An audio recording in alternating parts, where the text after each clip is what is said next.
नमस्कार दोस्तों, आप सबका स्वागत है हमारे नॉलेज ऑफ यूनिवर्स के एक नए एपिसोड में। हम आज बताने जा रहे हैं विश्व का सबसे प्रथम विश्वविद्यालय नालंदा के बारे में। क्या आप जानते हैं विश्व का सबसे प्रथम विश्वविद्यालय 700 बीसी में तक्षशिला में स्थापित किया गया था। इसमें 60 से अधिक विषयों में 10,500 से अधिक छात्र दुनिया भर से आकर अध्ययन करते थे। नालंदा विश्वविद्यालय 4वीं शताब्दी। नालंदा प्राचीन भारत में उच्च शिक्षा का सर्वाधिक महत्वपूर्ण और विख्यात केंद्र था। महायान बौद्ध धर्म के इस शिक्षा केंद्र में हीनयान बौद्ध धर्म के साथ ही अन्य धर्मों के तथा अनेक देशों के छात्र पढ़ते थे। वर्तमान बिहार राज्य में पटना से 88.5 किलोमीटर दक्षिण पूर्व और राजगीर से 11.5 किलोमीटर उत्तर में एक गांव के पास अलेक्जेंडर कनिंघम द्वारा खोजे गए इस महान बौद्ध विश्वविद्यालय के भग्नावशेष इसके प्राचीन वैभव का बहुत कुछ अंदाज करा देते हैं। अनेक पुराभिलेखों और 7वीं शताब्दी में भारत के इतिहास को पढ़ने आया था के लिए आए चीनी यात्री ह्वेनसांग तथा इत्सिंग के यात्रा विवरणों से इस विश्वविद्यालय के बारे में विस्तृत जानकारी प्राप्त होती है। यहाँ 10,000 छात्रों को पढ़ाने के लिए 2,000 शिक्षक थे। प्रसिद्ध चीनी यात्री ह्वेनसांग ने 20वीं शताब्दी में यहाँ जीवन का महत्वपूर्ण एक वर्ष एक विद्यार्थी और एक शिक्षक के रूप में व्यतीत किया था।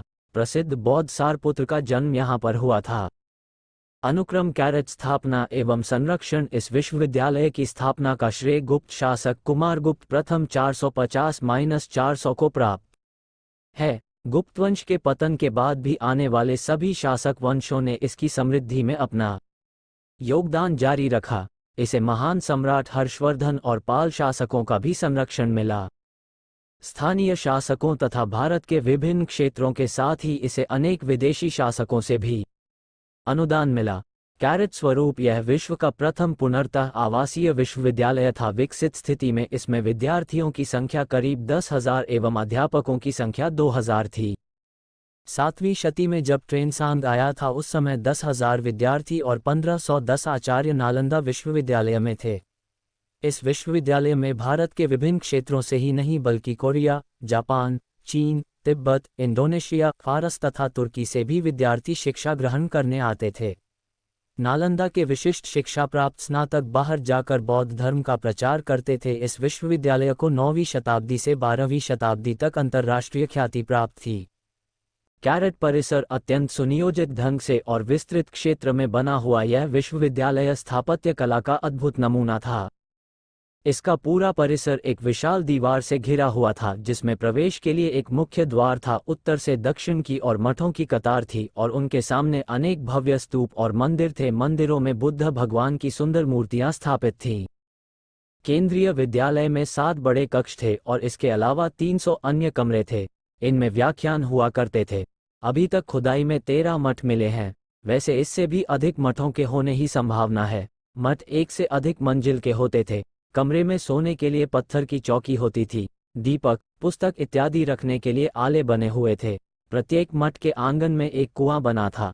8 विशाल भवन, 10 मंदिर, अनेक प्रार्थना कक्ष तथा अध्ययन कक्ष के अलावा इस परिसर में सुंदर बगीचे तथा झीलें भी थी।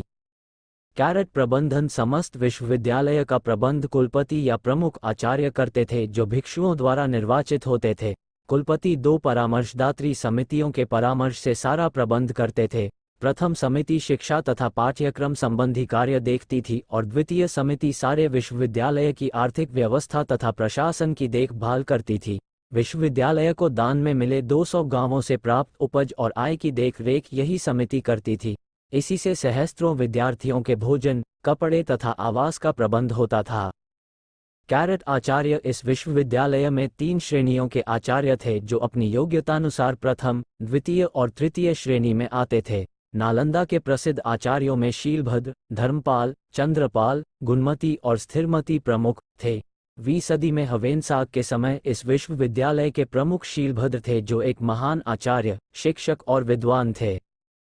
प्रवेश के नियम। प्रवेश परीक्षा अत्यंत कठिन होती थी और उसके कारण प्रतिभाशाली विद्यार्थी ही प्रवेश पा सकते थे। उन्हें 3 कठिन परीक्षा स्तरों को उत्तीर्ण करना होता था। यह विश्व का प्रथम ऐसा दृष्टांत है। शुद्ध आचरण और संघ के नियमों का पालन करना अत्यंत आवश्यक था।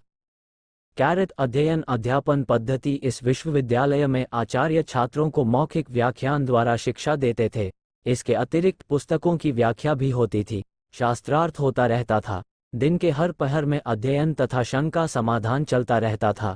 कैरेट अध्ययन क्षेत्र यहाँ महायान के प्रवर्तक नागार्जुन, वसुबंधु, असंग तथा धर्मकीर्ति की दूत का सविस्तार में स्थापित किया गया था, जो शिक्षा के क्षेत्र में प्राचीन भारत की महानतम उपलब्धियों में से एक है।